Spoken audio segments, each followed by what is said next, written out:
know it's No Ideas Original. Welcome to No Ideas Original Podcast featuring Shadon, Mr. Rob, and Ken. Episode 180. What's up, y'all? How y'all doing? I'm good. No, I'm good. You're chilling? What's going on with you? How y'all been? How y'all been holding up? Yeah, I've been good. Rob, we got to hear about the what was it? 28 days of juicing. 28 days of juicing, brothers. Let me tell you, any one of us can do it. There's nothing to it. You ain't got to worry about hunger pains and or any myth you're gonna pass out and I can't live without my French fries. Yes, you can. You can do it. It's super easy.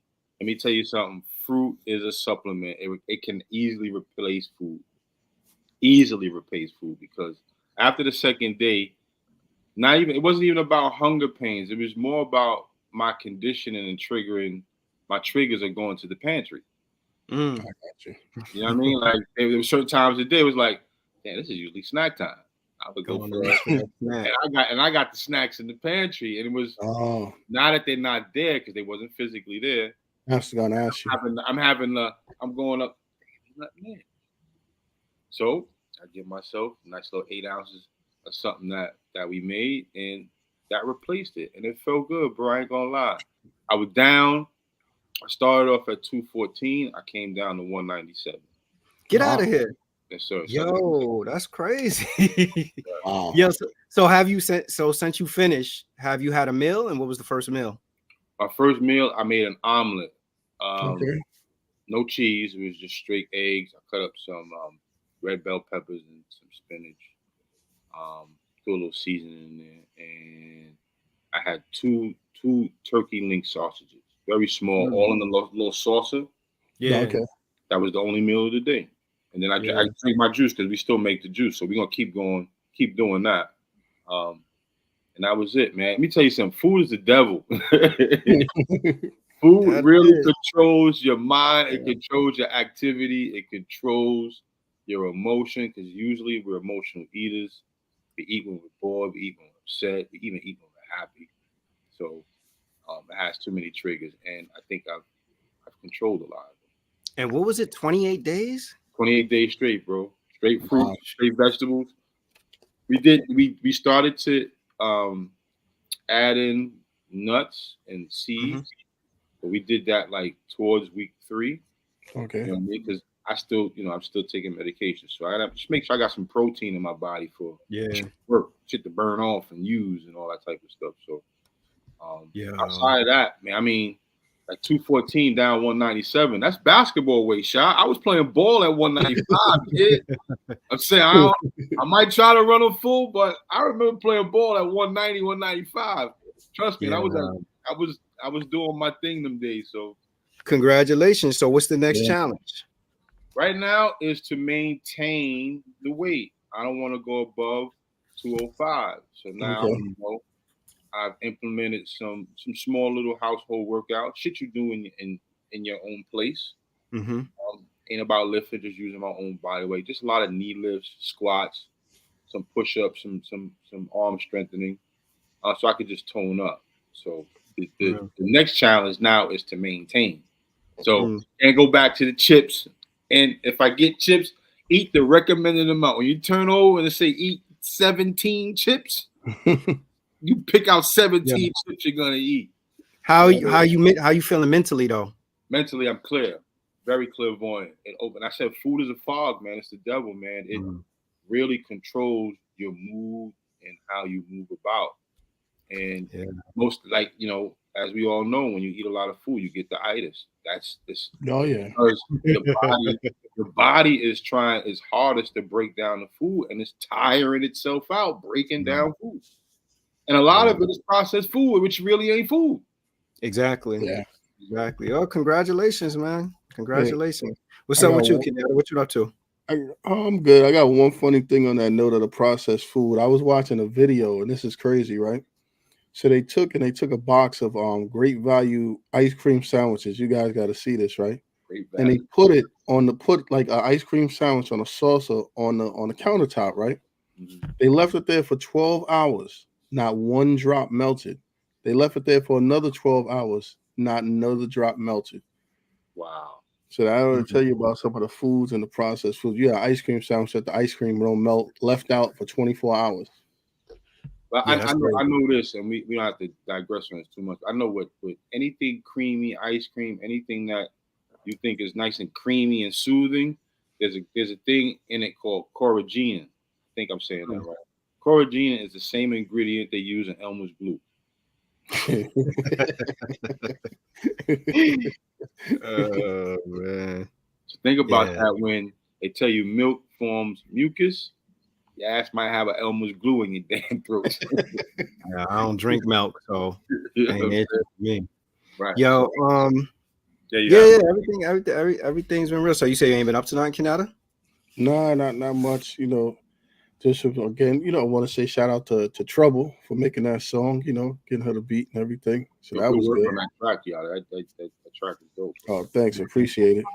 Yeah, facts. Yo, yesterday evening, last night, I had the honor of going to the college that I teach at. They did like recognition awards, and they did a little thing for like people with 10 years, 15 years, I think 20 and 30 years, and they did like an acknowledgement of 10 years with the college.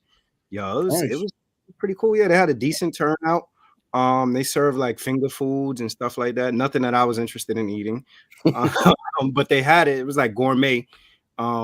Type meals, like open bar and everything, Really? and it was yeah, it was really cool. I had a chance to chill, and I was talking to this dude that teach criminal justice there. He's an attorney, and he was telling me like about like what his experience has been teaching at the college, and I think he said he's been there for like 4 years now. He really likes it. What college is this? It's Monroe. Okay. Monroe.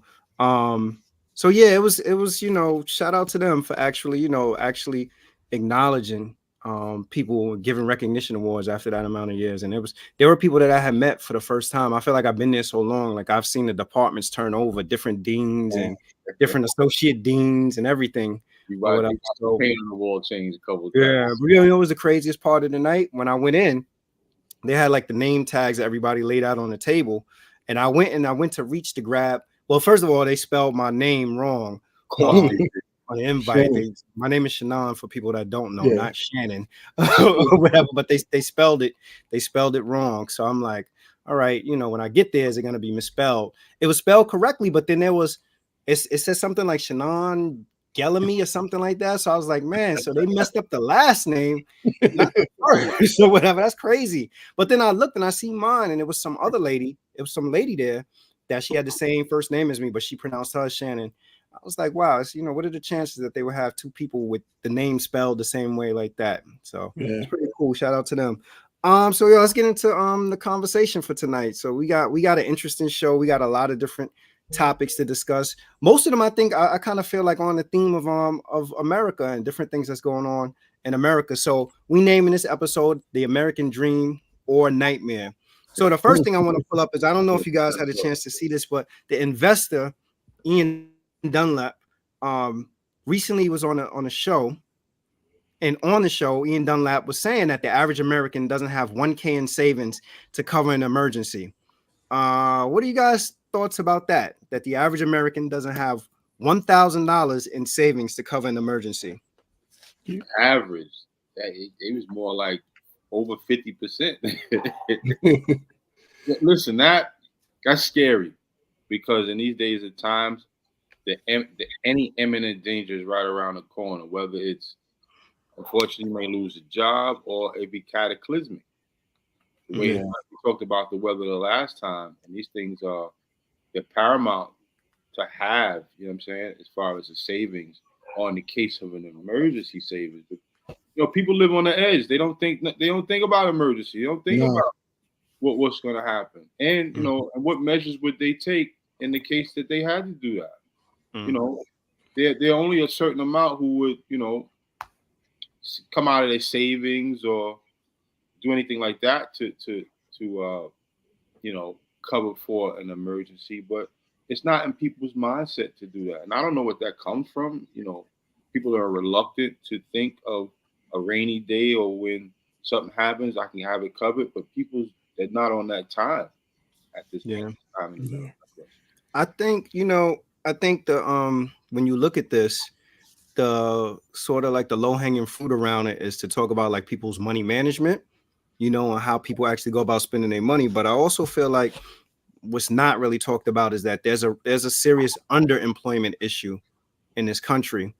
So a lot of times, in order for you to have savings, you got to have some level of like almost like disposable income to save. If you live in check to check, check to check, then you don't have no money to put in savings. If you could just barely make ends meet, where you can only pay your rent, put food in your fridge and utilities and stuff like that, then what's left really for savings? And then you think about like what we facing in this country, even in the form of like failure to launch. So back in the days, people would go away to college, they get degrees, and then they go from there and go get their own place, get their own home, start their family, and do all these things. But probably in like the last 15 years, even more so 20, maybe 15 years, you see more people returning home, to live in the basement as a result of what what student loans are, and just, what the economy looks like. It's not people aren't making enough money to actually get to that. That's why I was such a big fan for the student loan forgiveness, because I felt like student loan forgiveness would have helped jumpstart the economy. You'd have had more first-time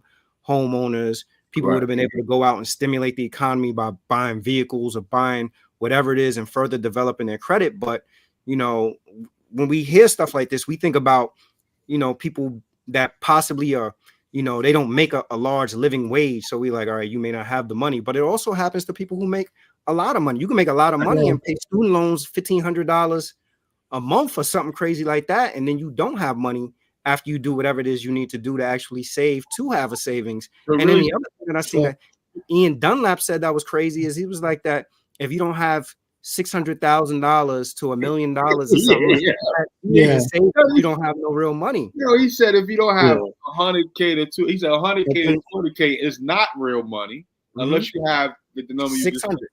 I mean, I look at it. I think you're right about the check to check thing. I think the myth about check to check is that it's only people who have menial jobs. There's plenty of people that live beyond their means that still create a situation where they live check to check.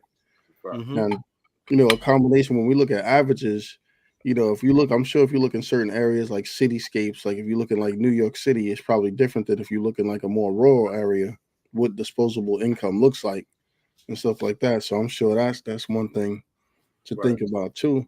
And then when you think about like the whole thing, like one of the things I know, Dunlap's numbers are crazy, but I remember hearing something a while back about having at least 3 months worth of rent, be able to sustain yourself, have at least 3 months of sustainable income so that you could live on the side. I think the litmus was 3 months, 3 to 6 months or something like that was the litmus of what you should have on the side.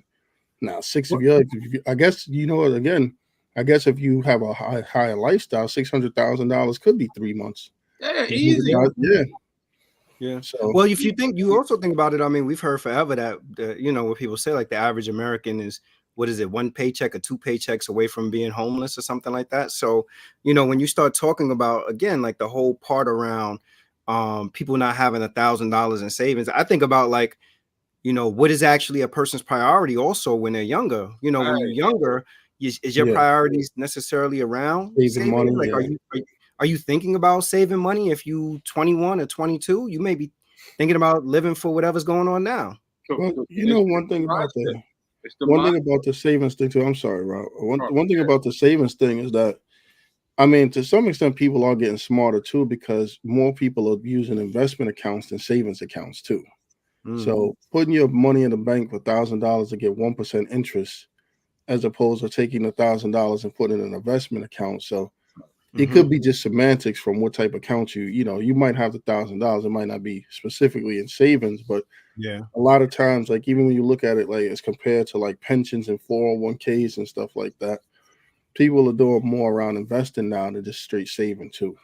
Maybe we should have more conversations about money, because there are institutions out there that give you an annual yield up to 5%. Man, there's some out there. You just have to find them. That can help you save. But the numbers show this: the 44% of the people, if they needed $1,000, would reach into their savings for the $1,000. Okay. You know what I mean? About 20% would charge the $1,000. It means they would use their credit.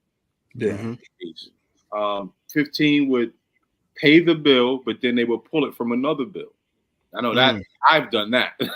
You know what what they call it? somewhere You to pay for. over here to bring it over here for the month. 10% will borrow from their family, and the lowest number is people will take out a loan in the case they need the money for it. They didn't factor in who would commit a crime. I think that they didn't want to, but that they put that in there. So it all boils down to the mindset. Should I put this money aside in case something happens, or should I just keep rocking out? Me go buy my sneakers and hang out and do all the things and go to Roscoe's and live my life and not worry about it, because people do that too. A lot of people rob Peter to pay Paul and don't think about it. I mean, growing up, I had to challenge myself to learn how to keep a dollar. You know what I mean? Because money came in my hand and I would fire it up. Boy, it was gone. I already seen something I wanted. Just like a kid, my teenage life went to a little bit of my adult life, and it cost me. So you don't want it to cost you. Put some money away, people. Well, Rob, you think about it this way though. Like if you hear a lot of times people do this when they get counseling, premarital counseling, like from pastors and stuff like that, and they have conversations about people's beliefs as it relates to money. Like people have different beliefs as it relates to money. Some people believe that you should be a saver. Some people believe that you should be living for today and that you should be spending. I'm not saying either one is right. It's just a matter of what your belief is around it. So if your belief is that money is a tool that provides an opportunity for you to have enjoyment and live in the moment, and while you're here, then are you really thinking about what potential emergencies could come up, and what kind of everyday emergencies for certain people? What would it look like that it would require $1,000? What, your car maybe? Yeah, because at this point, what could you really? You can't. It's not rent or mortgage. You know that for $1,000. Ain't for a new roof. I know that. Yeah. So probably would have to be something around a car or something like that. Yeah, your car breakdown, or I mean, if your lights get turned off, then that means you wasn't paying the bill to begin with. So you probably don't got $1,000. Going to the hospital ain't cheap. No. Yeah, but you know something though, going to the hospital is not going to require you giving $1,000 right there. They'll probably put you in collections. And they'll bill you for sure. That's So I'm trying to figure out what kind of emergency. And for those that's actually in the chat, because we have people in the chat and Instagram, what kind of emergency you think will come up that will require $1,000 immediately? Like a car breakdown. Let me tell you what my neighbor said. What's interesting when you talk about like people spending money. So my neighbor, unfortunately, his wife passed away. Prior to that, they had like a lot of plans. They bought a house down south, and they planned to do stuff. When she passed away, his whole thought process of money changed, and he came to me and was like, "Listen, I'm leaving the kids the house, but I'm spending every dollar that I have right now to enjoy myself while I'm alive." So he went out and bought a double person jet ski. Got him a condo down south. Got a new Tahoe, the executive edition. He balled out. Wow, he hit the lotto. He's like, "Nah, I ain't going out. Fuck that." Yeah, he's like, "I'm gonna, they could do whatever they want with the house, but I'm gonna make sure I enjoy these years." So there is some value, in taking the money and going. Bev said tires. Yeah, tires. Yeah, tires are expensive, definitely. Tires. Yeah, so stuff like that. Like I think around cars, but it's true. Like I remember on my job, we were talking about like life insurance, and I went to a dude and I was like, "Are you opting into? Do you want to buy like additional life insurance?" His response to it was like, "For what? I die and somebody make money?" He was like, "Well, I'm gonna take that on my check now." I'm like, so how do you argue with that? Right. It's funny you should say that, because some of these people that talk about wealth, part of the way of getting wealth is having life insurance or having life insurance policies. Yeah. You go out and get a bunch of policies on people and cash out. Sally Bay says psychological damage versus financial literacy. I think people could have be financially literate and still take different approaches or have a different value of money. You see Dame Dash is always online talking about his finances and how he always puts his money back into whatever entrepreneurial endeavor that he's interested in. You know, so if it came time for Dame Dash to liquidate, I don't know what he could. You know, I think you can get $1,000 for sure. but I don't know. That's $1,000 is like a grocery list now, man. It's crazy. And inflation has risen at a fast pace, faster than what has risen in the last 40 years. So, you know, it's just going up based on what's going on in the world. So yeah, but we do definitely have to look at like that part around the underemployment, you know, versus the unemployment. Because like I said, there are a lot of people that they've gone to school and they spend hundreds of thousands of dollars, and then you making 40 grand a year. You know, like where you gonna pull from to get the $1,000 of savings? You got to pay back your student loans. You know, you gotta whatever, if you have a vehicle, whatever your transportation is to and from work. Like there are some people that only alive to go to work. You know, all that money go to going back and forth to work and to get something to eat, maybe to pay their rent if they're lucky enough to be able to have their own place. Your immediate expenses. Think about it. To add insult to injury, what do? We go out and drop the requirement for those college degrees that people paying all that money for. How about that? So here's a question I would ask to you guys, like, you know, in terms of this, like at what point in your life did you get to where you like, man, it may be of value to actually have savings? Because I can't say that when, you know, in my 20s I was savings oriented. I wasn't saving nothing in my 30s. I'm gonna tell you, my point came when my health went to the left. Okay. I need to really rethink my life, bro. and you just had to tighten up. The things that I used to buy, I didn't buy. It was worthless. The clothes and all that.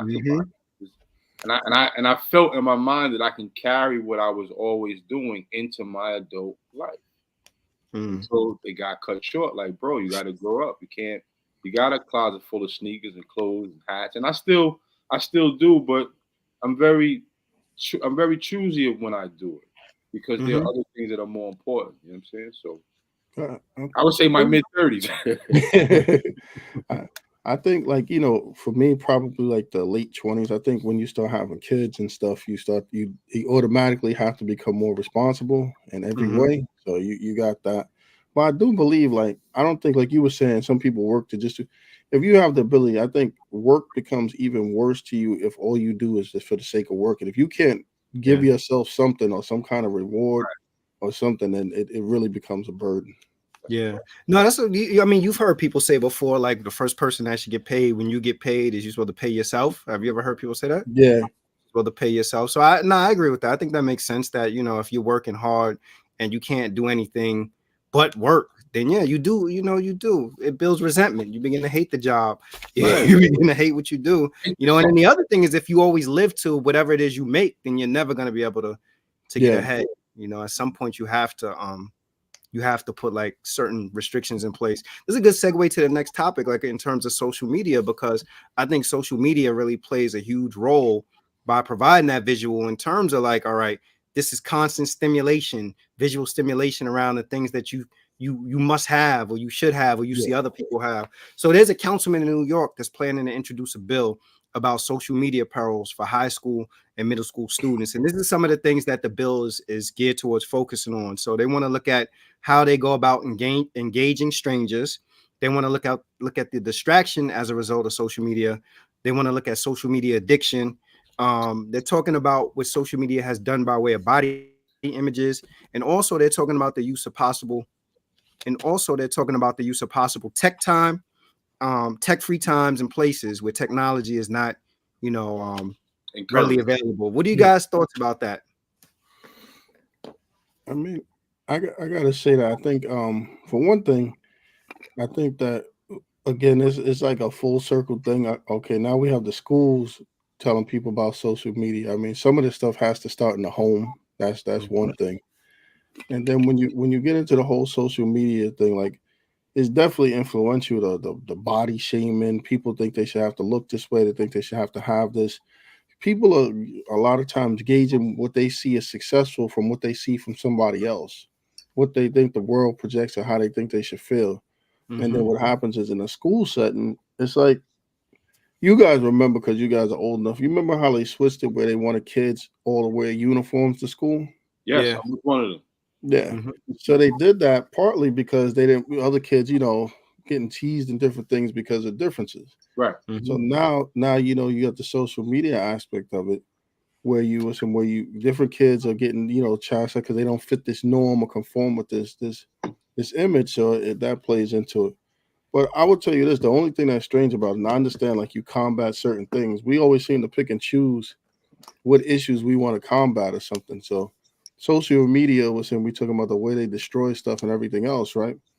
And that's great, but how many people was saying die from social media versus how many people die from alcohol? You never heard nobody talk about no alcohol literacy or anything, right? So Good, bro. they pick and choose the battles they want to fight and who the people that fight. I'm tired of looking up on the news, seeing what's his name, Sergey Brin, and all these dudes sitting all types of hearings getting chastised or something. I ain't never seen the guy who made cognac up there getting chastised for nothing.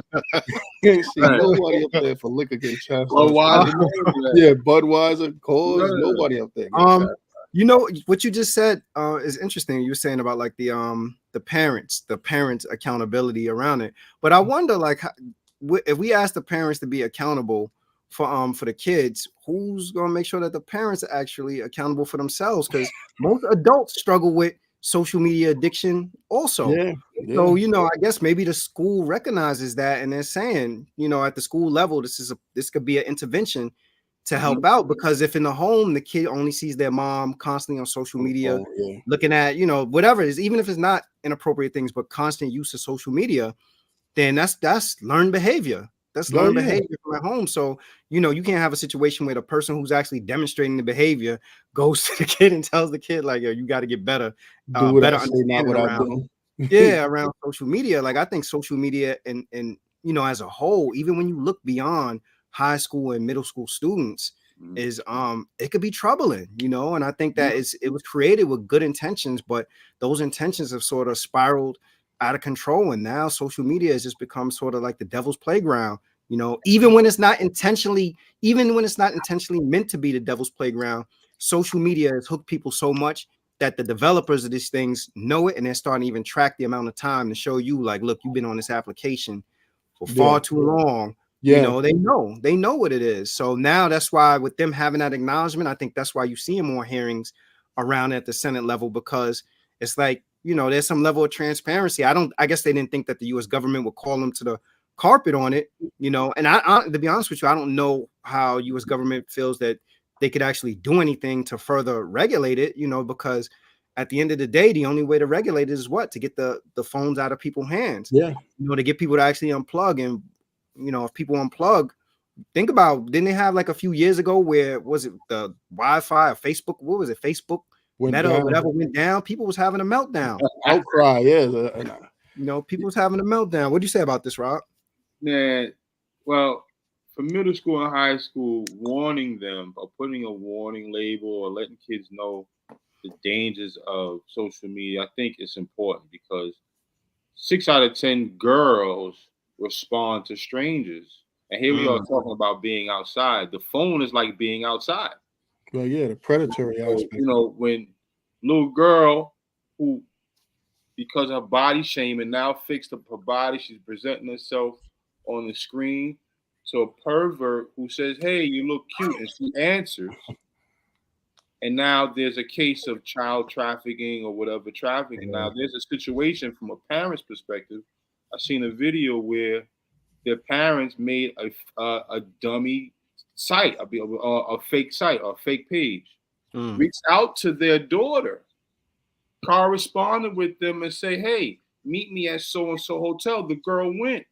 Wow. Just to find her parents there waiting for her to emanate and see, this is how easy you can get caught up. They made an example, but that's how important it is, because the freedom of social media and the freedom of these phones have given children their own audacity, autonomy to do what they want, and they're doing it. They're absolutely doing it, and they're creating lives. They're creating pages, secret pages. People create pages just to fucking watch you. You don't even know when you accept somebody That could be a motherfucker you don't like. We already talked about ghost watching. Yeah. A lot of ghost watchers just watching. You know what I mean? It always puzzles me, right? You put up a video, it got 6 likes, but at the bottom it says 405 views. Yeah. Well, yeah. I mean, some people take that personal too. Yeah, they're not getting the likes. It's people. Social media is so crazy that it's people who thrive off of those likes and stuff like that. Validation. They need that. So they from live for that. the addiction standpoint, you know, I tell the missus this too. I said, stop going to sleep with your iPad or your phone on, because that blue light signals to your sensory perception that it's daytime. So even when you're up 12 o'clock and you got your face and your thumb is getting carpal tunnel, you can't go to sleep. So now you don't throw your body off a rhythm, because now you got your iPad going to sleep, watching a movie, the blue screen is on you, you're throwing your sleep pattern off. And that's not just kids, although kids sitting in the bed on their phone all day. So the health component to it, the addiction component to it, I think is necessary. Put out pamphlets, make it more visible for people to see it. And in schools, keep it real. Don't allow kids to come to school with their phone. But you know what? They can't do that anymore, because now technology is a big part of school. Yeah. You know, like remember when we were younger, if you wanted to bring, I remember having to sneak like my Walkman or my CD, my display. Well, now school invites technology, like bring your iPad, bring your laptop, bring your phone, take out your phone. They say the phone's like a safety issue too. But some schools, I remember, this was a while back. What safety you have in school? Saying that if they needed to call in the event like a school shooter or something like that. Oh yeah, we're in that world. Yes, I get that. Yeah. What you were saying, Ken? Classes and classes and shit like that. I mean, you know what's interesting too? Like, I think they see it as one picture, but they don't see the bigger picture too. Because as much as we want to get rid of it, this is now probably a huge portion of the economy as well. So if you dial this back and get rid of it, all these people making this income and all these different things, like social media is a huge part of the income of society now. It's a content provider. You could tank part of the economy trying to cut down. The more you cut down, the more money the country's going to lose. So it's sad, because the idea of using it and the intentions were right. It's like anything else. If you find something, you say something that's foolproof, they'll make a better fool. Right. How about that? Yeah. I guess so when we go back to social media, I'm just thinking about like the early interpretation. Like, what was like the first social media? What would you say was like chat rooms, maybe? Could that constitute like Black Planet? Them days. Black Planet, what's that? Remember AOL had that little thing? AIM, AIM. Or MySpace and stuff like that. MySpace, yeah. What was the with the phone?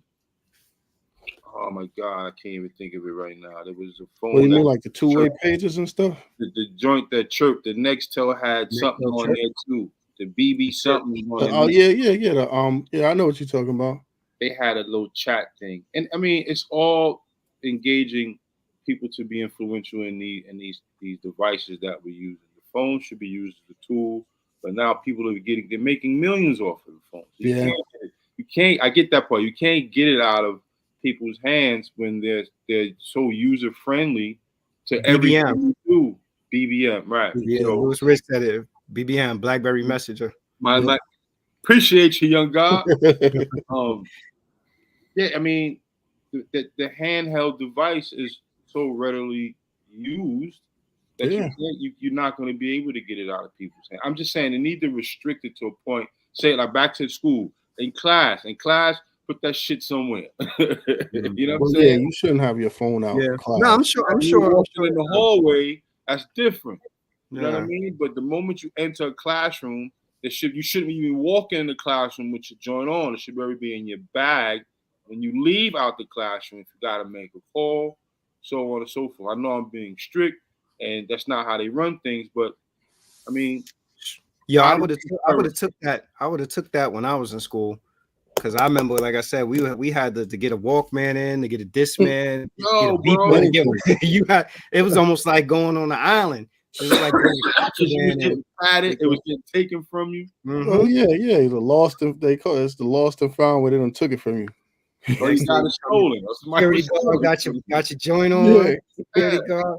Yo, to me, one of the most concerning things though I think about social media, even beyond all that, is just the boundaries part. Like, you know, like it's like what you were saying, Rob. Like, you know, like if you actually put a boundary in place where you want to block somebody, you'll have people that'll go through lengths, create several fake pages, whatever, to still get access to you or to see what you got going on, kind of thing. Or you see this thing that comes up where people will look and see somebody on social media, but they text them and the person didn't respond to their text.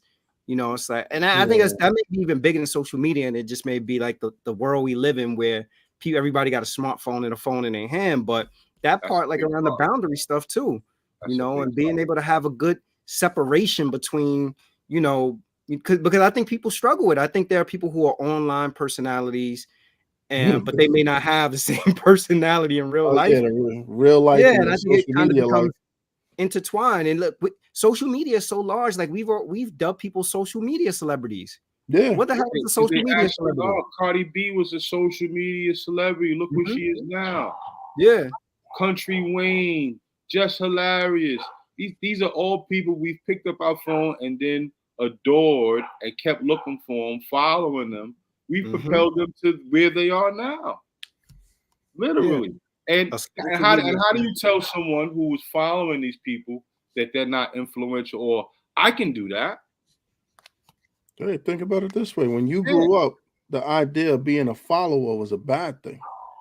Here it is. Now people worried about their followers. Yeah, exactly. Now you got to have followers. Right. Brothers, they're celebrating 100K people following. Yeah, I can't respect that if you got 100K followers online, but you don't got no followers in real life. Yeah. Nobody outside the door. Who's following? But yo, that also speaks to the validation that people are looking for, because people will go out and buy like hundreds and thousands of followers also, you know, so, or buy likes and things like that just for validation to feel better about themselves. But that's a crazy world we live in. But I think it's a good idea though for the councilman to actually, you know, to try to introduce this bill and to get it into school, and maybe the students, maybe it could be the other way around where the students can actually go home with the information and help the parent detach from social media for a minute. You know, that'd be an ill detox. That'd be an ill detox. I'm detoxing from social media for, you know, that'd be an ill detox. So I guess it is what it is. What about you know, this is heavy on the news right now. The Texas border crisis. You know, what do you guys thoughts on it? What do you think about this? But before you get into it, I want to say this. I always struggle with these kind of conversations because there's always, like, to me, like this outcry of patriotism when it's convenient in this country. You know, it's like, yeah, we're Americans. We, you know, red, white, blue. Yeah. You know, it's always this outcry. But then I think about also, like, there was a time where the PR for America was pretty much come to America to live the American dream, right? Yeah, come to America to live the American dream. And you always hear that this country was built on migrants, like people coming from different countries, so much that if you at the bottom of the Statue of Liberty, you know, I wrote this down so I could get it right. It says, "Give me your tired, your poor, your huddled masses yearning to breathe free." That's the poem that's on the bottom of the Statue of Liberty. Yeah. You know, so at one point we were very much pro advertisement in terms of, you know, people from abroad coming into the country. Now, here's where it gets confusing to me. Like the issue that I look at with this is that there's so much going on domestically that requires financial support and that we could be working on for people in the country. So it's hard for me to get behind it in that regard. Like, what about all of us or the people that's here that could benefit from whatever these finances are to help improve this country and giving those resources to somebody coming from abroad? But then the other part of me is like, you know, the borders have been the borders forever. I just feel like every time the presidential election comes up, it becomes political theater and it gets into the news cycle, and it just seems like it's politically motivated. But now it's gotten to the point where almost like I feel like that is kind of being framed in a way that a civil war could be brewing as a result of it. Like, you know, like you hear a lot lately about federal government versus state government versus national guard. That just it's coming up. So I wonder, like, what are you guys' perspective on this?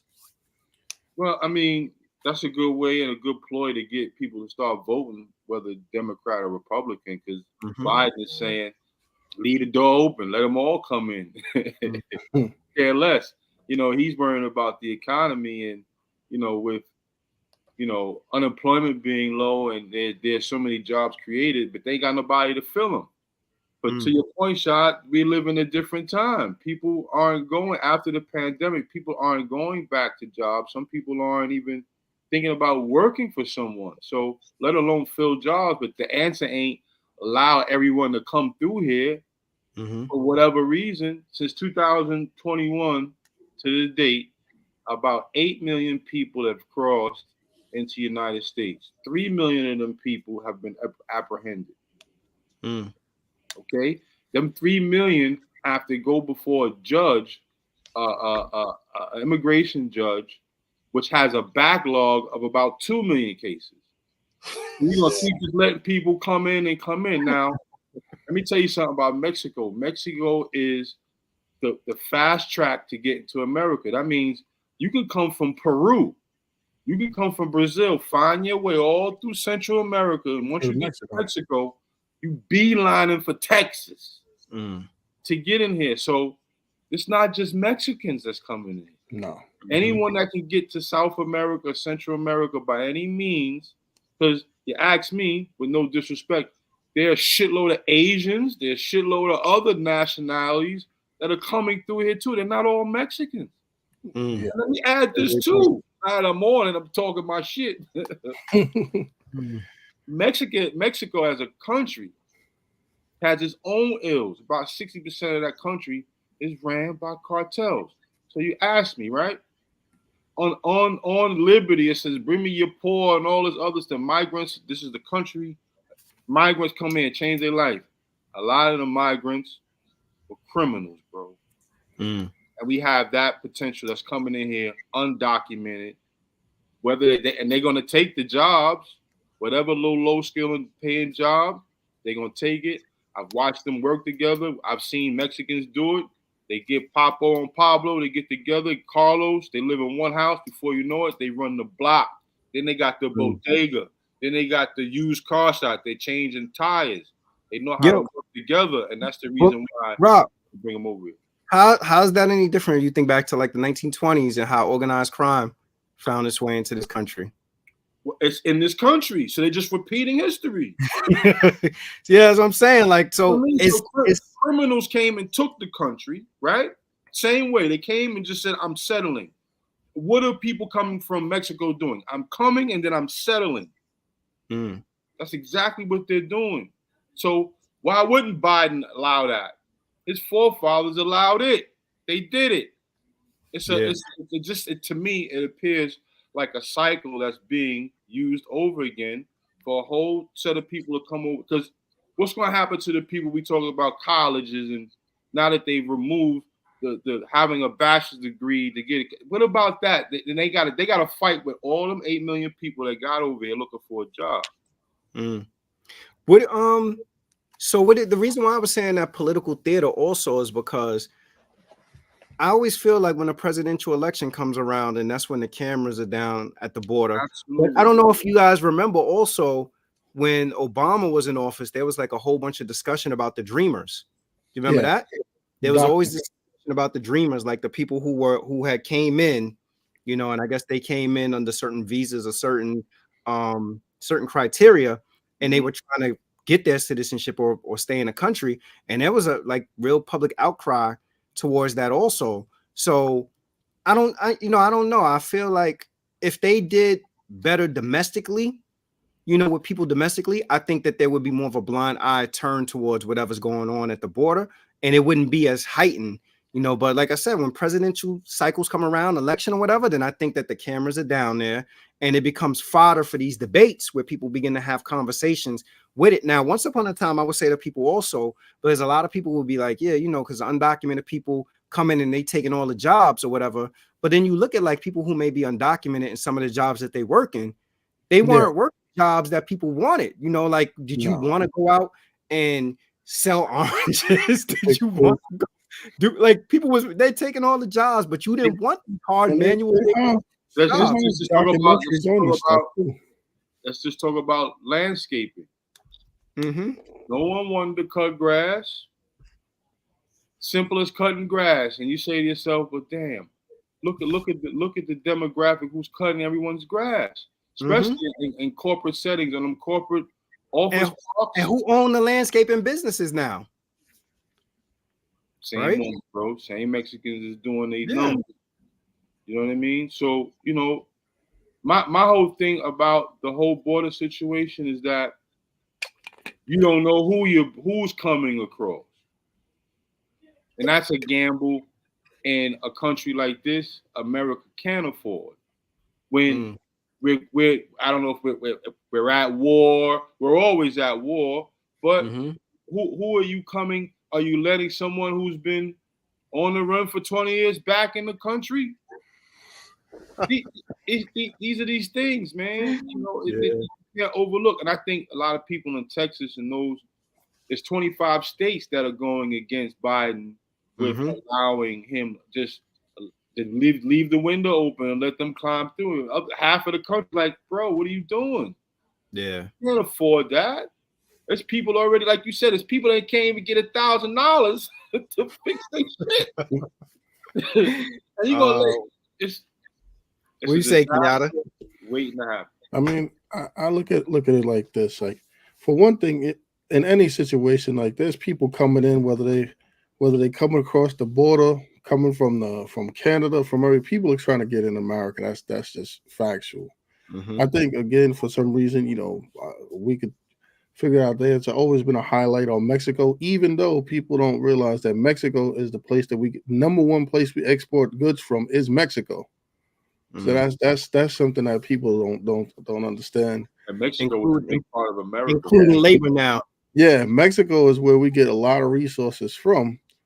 Now, as far as the people coming over and like the cartel and all these different things, if they, how many people, like, you got 100,000 people coming across the border, maybe you got 8 bad detractors or something or whatever.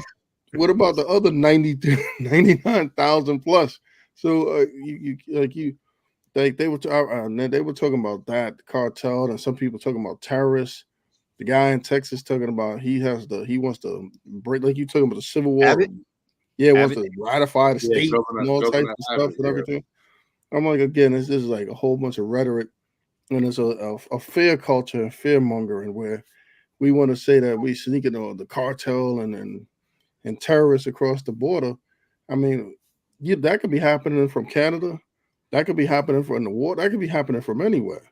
They could have their own visa. They could have a passport flying here.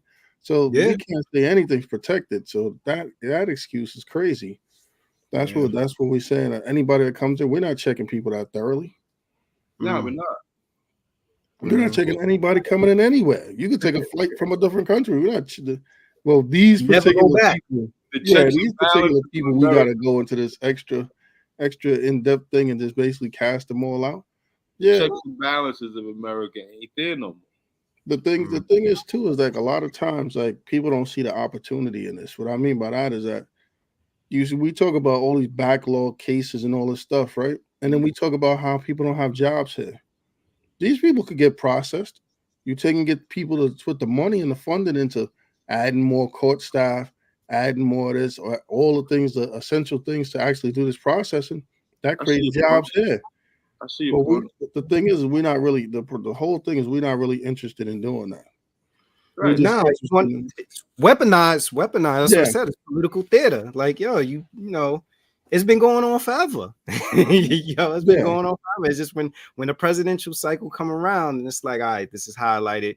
We got to get on this. We got to address this. But this really isn't anything new. When it first became like real prevalent in New York City and people were talking about it, and I would hear people always say like, yeah, because the violence, this, that. And I read the paper every day and I'll be like, man, when I read the paper, most of the violence are people who are New York City residents. Yeah. It wasn't those people. I seen recently though, they had a thing where I think somebody stomped a police officer out or something down there.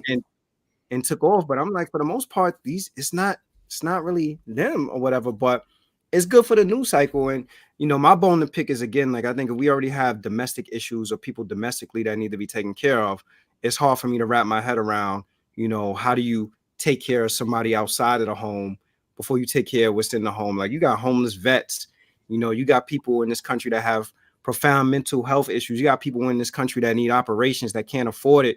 The cost of healthcare is astronomical. The cost of going to school, astronomical, all this stuff. And you always talk about you don't have money for it, but then you got money to fund putting up millions of people in homes and all this stuff. And it just, that part, I can't get with it. Think of it this way. We don't put the infrastructure around processing people and vetting everything else. But yet and still, everybody heard that they went on to hire like 30,000 more people to make sure your taxes are right. Well, I mean, that's going to generate revenue for the country. Yeah, they hired a whole new workforce to make sure that you ain't going to get an extra $100 or something. It's all good. Yeah. Rob looked like he about to get, I'm enlisting. Get me down to the border right now. Rob headed down there, driving cross country right now.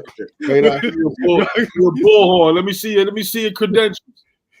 Rob be down at the border like, hold on, you ain't got a passport? Turn around. Whether it's theater or not, we know immigration has always been an issue in this country from its inception. Yep. In this inception, you get good apples, you got bad apples, you have to deal with what you have to deal with. It's, I believe in taking care of home first, so home should be taken care of. Texas in particular, Texas has been wanting to become its own city state or its own state country for the longest. Way before this whole border thing, Texas called itself its independent entity. Mm-hmm. I don't know if that's, they want to pull away because it was once Mexico. I don't know how that really goes down. Yeah. But we just don't want to be Mexico again, though. We live in a time where we speak of inflation, we speak of all these ills that's happening in America, American dream or American nightmare. We're reaching a point in America that, America got a large bill to pay, man, to a lot of different people, man. Mm-hmm. And will we see it in our lifetime? I don't know, but these next this election is going to tell us what we're looking at for 2030 and beyond. So so when Trump gets elected, because if Trump is allowed to run, I think he beats Biden. When Trump gets elected, do we believe that things are going to change down at the border? I think a more radicalized approach should definitely be taken. Like, you may see things that resemble back when segregation existed, where people were holding babies and dogs. Then the humanity in people, what does that look like then? Like, for all the people that's like, get these migrants out of here, and you see a little baby getting chased around by a German Shepherd, then what do you say? We don't even know what that vision looks like because we've never experienced it. We've never experienced someone taking a whole big dog approach. This is not happening.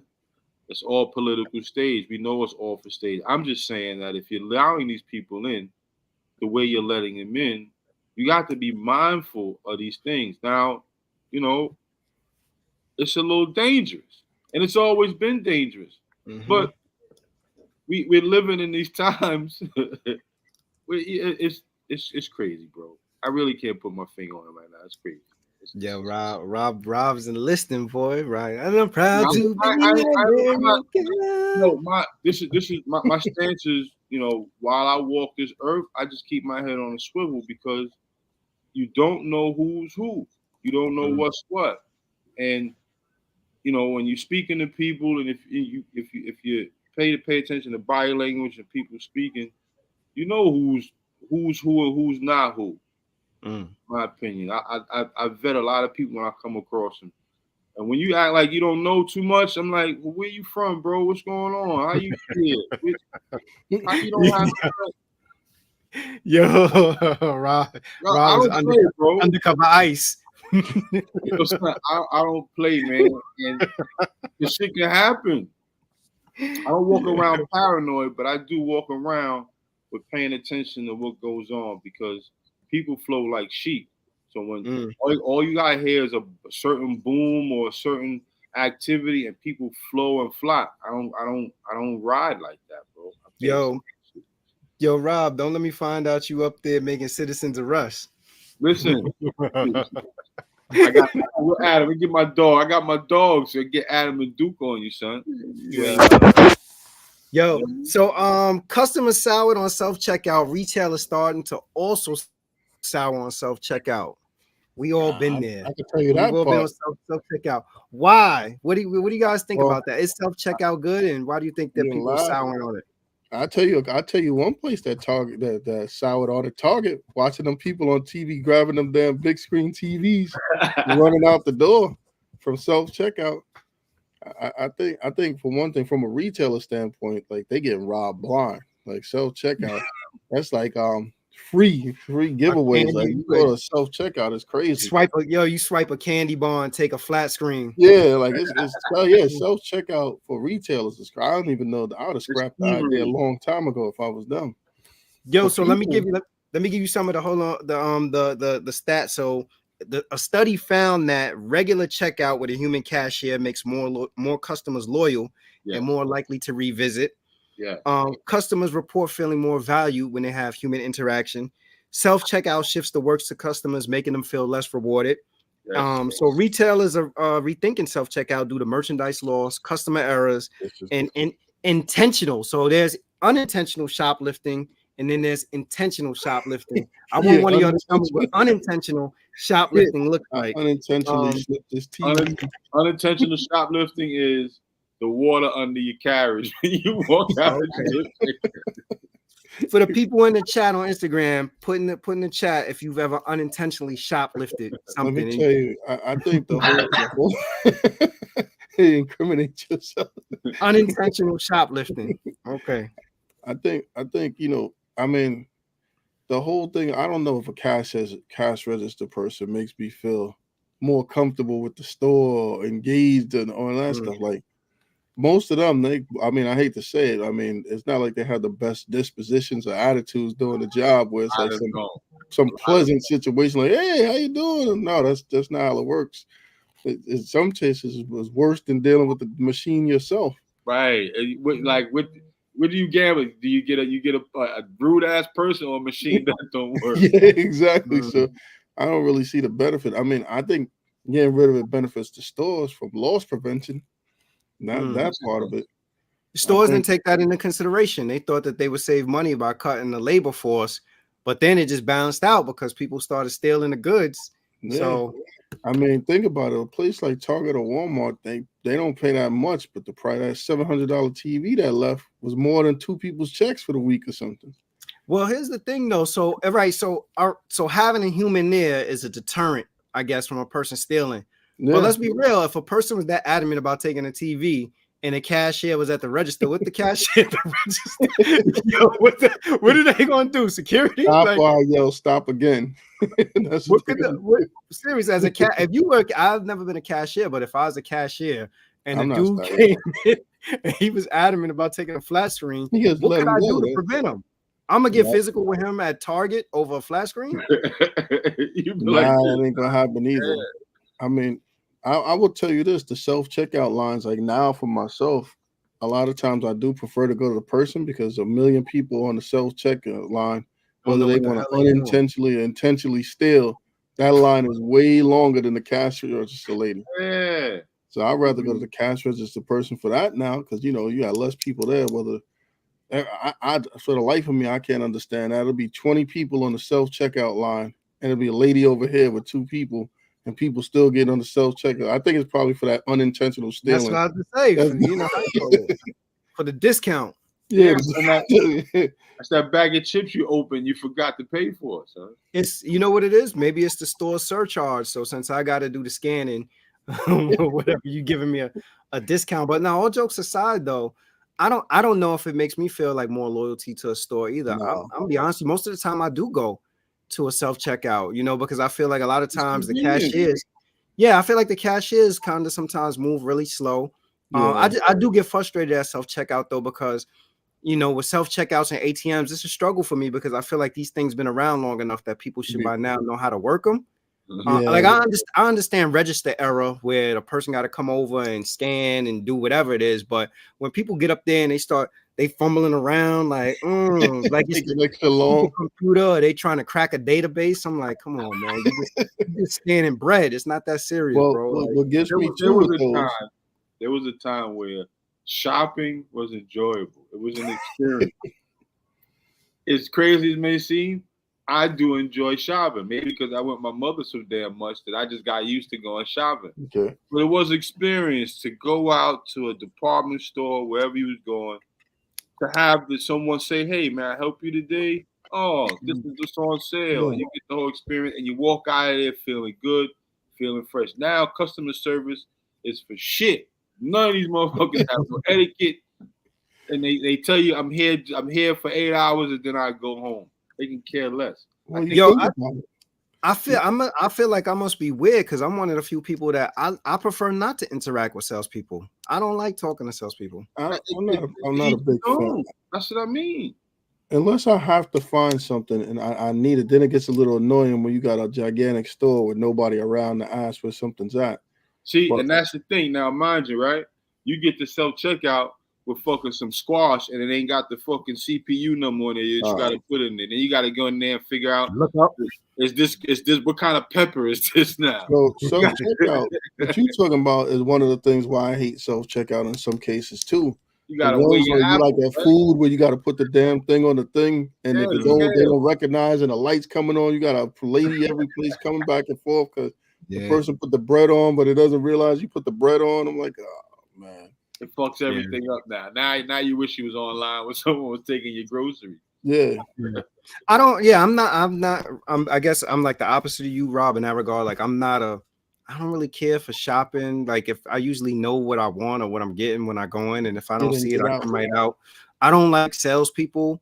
I just don't like salespeople because I feel like I don't need you to sell me or try to sell me on something, like especially if it's something that a salesperson could be helpful if it's already a fixed price.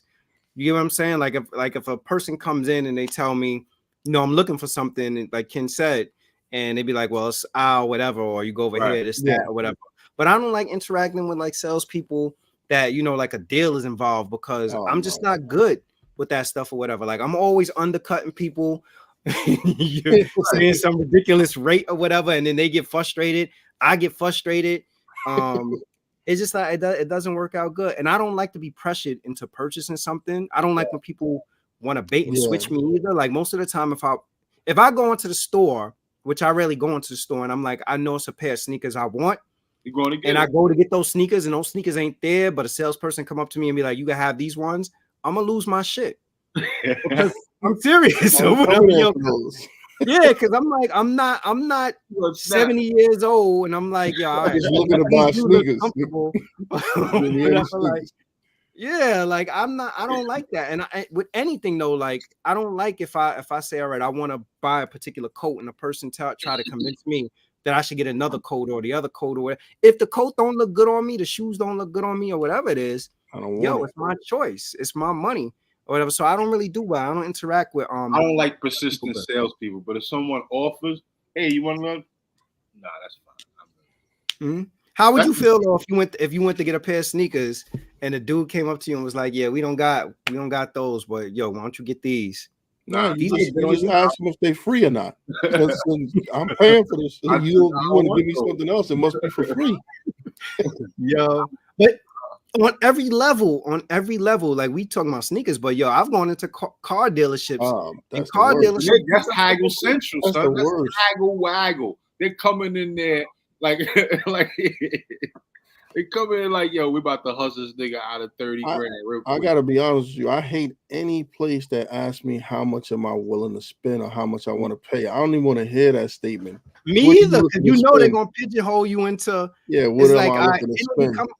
It don't become about what you want. Then it becomes about what I can sell you for that amount. Yeah. That part I get, but you know what the answer to that is? Know the answer to that is? I usually take the bus. No, nothing. What you looking to spend? I'm not looking to spend anything. I don't want to spend anything. Right.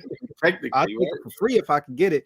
But yo, I'm serious. Like all jokes aside, I'm just not a good haggler. Like No, like I feel like that I undercut people drastically. Like I've been in other countries and I stand firm on it. Like a dude sold me a shirt in Morocco. He may have started like 15. He walked me all the way through like the thing. By the time we got back to the bus, They $5 it was like $3 or something. Like I forget what it was, mad low. Yo, But I ain't moved. He was like, come on. He went down as we got What's closer up, to the Jess? bus. And I was like, nah, this what it is. This is my budget. That's how much I'm looking to spend. No, I was inflexible on it. I'm not gonna front, but I don't like salespeople. It's just something about it, that just doesn't, they feel slippery to me. So I used to work for FAO Schwartz, and we were taught how to sell toys, and there was a whole format and how to approach a customer once they walk into your zone. And son, that's what they do. There's a way to approach someone. You initiate, inform, inquire. Let me guess. You talk to the woman that's with them, right? Huh? You're supposed to talk to the woman that's with them probably first, right? Mm-hmm. Like in FAO Schwartz has this thing called the 5 Eyes. I probably said this before. You initiate, then you inquire. Once you inquire, you inform. Once you inform, you include. Once you include, everything into the register. That's your 5 Eyes. And you would have your manager, when you approach someone, he's right behind you. Make sure, all right, you went to that eye. If you skip one, they would tell you, nah, you did 4, you gotta start all over. You gotta so what's include? Hey, you need batteries for that, or here's the accessories? Right. Oh man. How are you doing today? What brings you to the FAO Schwartz? Then you acquire. Who are you shopping for, boy or girl? All right, I'm looking for a hat. Now you start to inform them about the hat. Once you start to inform them about the hat, you got their interest. Now you start to include that hat goes with a shirt.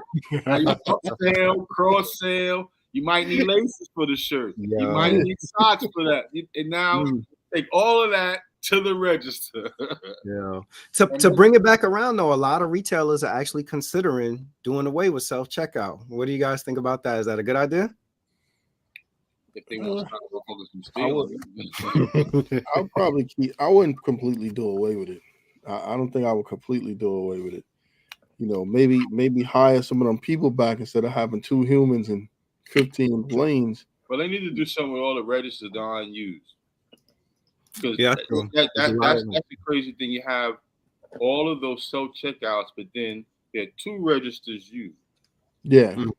And 19 not being used. But there are lines everywhere.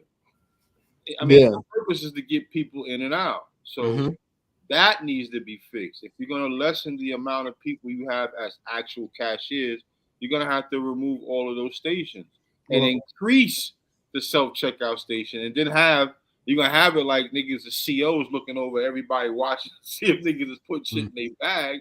But then it becomes a babysitter situation of watching everyone in self-checkout now. Yeah, I wonder. Was self-checkout was just kind of presented to us, right? Or was there a narrative? Did they say that self-checkout was put in place to expedite?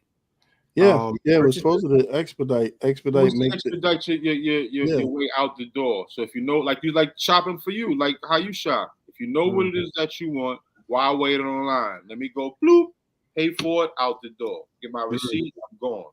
I don't have to wait online. From my experience, though, what I find with self-checkout and some of these places now, self-checkout is usually after a while where I take the cart and push it to the side because I refuse to wait behind, like you said, 30 people fumbling around. I can't figure out how to use the thing. At that point, I don't want nothing no more. Right, you're leaving everything. I'm leaving. That's it. I'll come back another day. That's the wrap on Black people. You know that, right? The shop is Sunday and Tuesday. And motherfucker outside on Sunday and Tuesday shopping. You heard that? It's the wrap on Black people, right? Like Black people pick up a whole bunch of stuff and they don't put it back wherever. They put some cleanser where the meat is at. I don't need this. That's right here. I left potato chips and diaper and pamper aisles, yo. Yeah. This don't go there. Or, some of the self-checkout lanes do have restrictions in place where it's supposed to only be like 10 items. I think that's a good idea. But that can help monitor, but people still load up. Yeah, 20 items at 10 items, 100. Somebody, the thing say 20 items or less. Somebody got 50 things in the cart. 10 to 15 items is good. Anything above that, you're telling people to do their whole food shop and bring their entire cart to self-checkout. That's insane. Well, you know what else they losing money out? They losing money on the self-checkout apps too. You know, they got like the apps where you go in and you purchase whatever it is in the app, and then so people are just helping themselves to items. They're also. How does that work? Because I see that at Stop and Shop. People they shop for you. Well, you could get shoppers for you, but also you can purchase this stuff on the app and then pick it up. Supposedly you already paid through the app. Yeah. And you just go pick up your groceries. Yeah. You know, at places like Sam's, you can walk around and scan it with your phone and pay on your phone and just walk straight out. Yeah. See, then that's thievery right there. Because oh my God. See, and this is the thing too, man. This is just the way the world we live in. Technology is gonna rob people of so much stuff. There's so many people that don't want to learn new shit like that.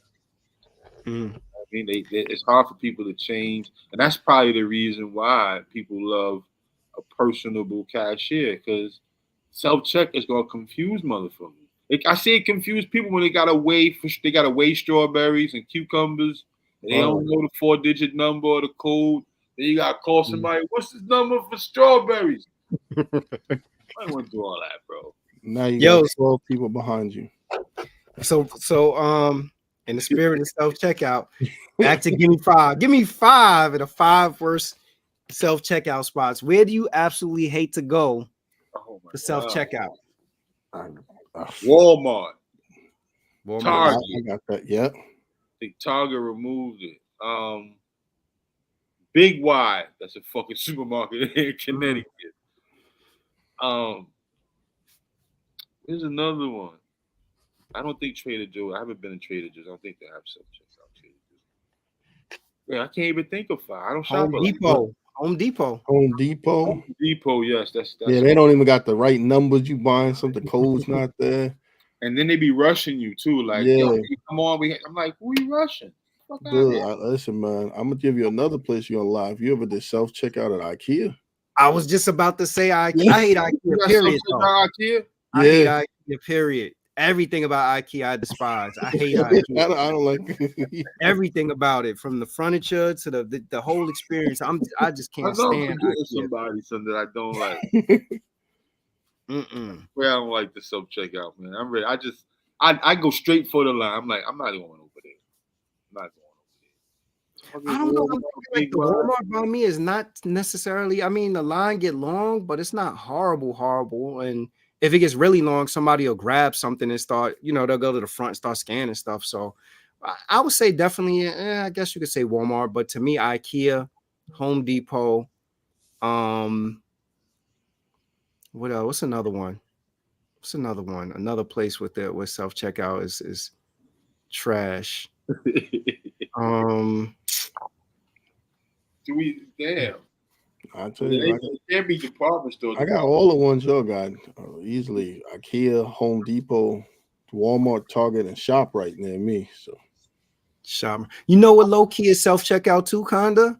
And when you go to McDonald's and you go to the kiosk. How you manage with that? The key. I mean, I don't eat McDonald's, so but it's the how you call it. It's a kiosk, and you got to go in and you put in the order. So if you got like a specialty order, that could get kind of nuts. I tell you what, Walmart and Target, man. Walmart and Target is crazy. Or like Sam's Club. Sam's Club and BJ's tries it too. Oh, BJ's and Costco's for sure. Yeah. And Costco. Those places be ridiculous now that they added self-checkout on there, because people be coming up there with couches and pinball game machines, all sorts of big items. Crazy, bro. Now you know what's another one too. Don't sleep on. That's a horrible self-checkout experience. Have you ever gone to? They have them in like rest stops on the highway too. But have you ever gone to the airport? And at the airport, they got like things that you go and you're supposed to scan it. Go scan it on your own. Like it'll be like a kiosk almost kind of thing, and you could pick up whatever treats you want and all that, and you're supposed to scan it on your own. Yeah, that's a horrible experience too. That thing is not only horrible, it's funny too, because they got the nerve to ask for a damn tip when they ain't did nothing. Yeah. All them joints be asking for tip. Yeah, do you want to give a tip? No, I don't want to get no damn. Yeah. Go ahead, Nah, it's yeah, so but for sure, IKEA, boy, you have to pay me good. I hate IKEA. Like it's just man. Why would they even have self-checkout at IKEA? Like if you going to get a mattress, who's self-checking out a mattress or some kind of dresser or something like that? You gotta they don't even have the nerve to have a decent barcode. Like whole wall unit, you think they can't even put the wheels right on the cart. Damn wheels spinning around the wrong way. I didn't know that. I didn't know that IKEA has self-checkout. Yeah, they got self-checkout, man. Usually it makes sense because usually them lines be crazy long because they have all of them damn registers and only 2 people working, bro. I never got that. Man. Yeah, for sure. Janelle said IKEA traumatized me. I even the design, like whoever the engineers or architects are that come up with the furniture, like why do I need 17 screws to put one bracket in? This is a Swedish place. Dude, you know IKEA furniture, they got like whole YouTubes about you ain't supposed to move that. So you put it together, you try to break move apart. You put together furniture that come with glue. It's IKEA is staging furniture. Stuff you can stage if you're looking to sell a house or something. Or you just don't move it. Yeah, you don't move it. Yeah, you just don't move it. Well, what's up, Janelle? In summary, I'm still very much pro self-checkout, but anti-salesperson. I can stick with and I prefer good salesmanship, but I can't stand bad service, yo. You give me bad service, I'm like, all right, you know what? You did enough. I had enough for you. Listen, I'm wherever the line is shortest. That's the answer. Whatever got the shortest line works for me. Yeah, I can't. I like the ability with self-checkout to kind of like, to me, it moves along. I can stand there, I can scan my stuff fairly fast, do whatever it is I need to do. I just struggle with, like I said, like when people get up there and they act like they cracking Da Vinci Code, and it's like, yo, why is it taking you 40 minutes to scan 3 items? Right. They got to put the manager key in and all that other shit. And, yeah, that's when it becomes too much for me. So I agree with that. But we appreciate everybody. Thank you for tuning in to the No Ideas Original Podcast. We'll catch you on our next episode. Any closing words from y'all? You want to say anything before we bounce? Listen, man. Think health, man. Let me tell you something. I went on that 28-day juice fast, and it can be done by anybody listening. 28 days of juice. Fruit really does replace a meal. Be careful of the foods you eat. Food is a fog. Food really it messes with your thinking, it messes with your body. So pay attention to the food that you're eating. Yeah, man, just try to live a clean life out here.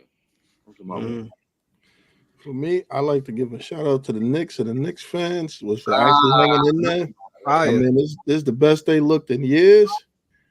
So I gotta give them a shout out. People knock them when they down, but nobody, I gotta give them credit right now. Gotta give them credit. Yeah. For me, I'm just saying this in closing. Yo, have your paperwork, your ID on you, because if Rob run down on you and your papers ain't right, right, yo, salute everybody. Rob is ice. Equalize.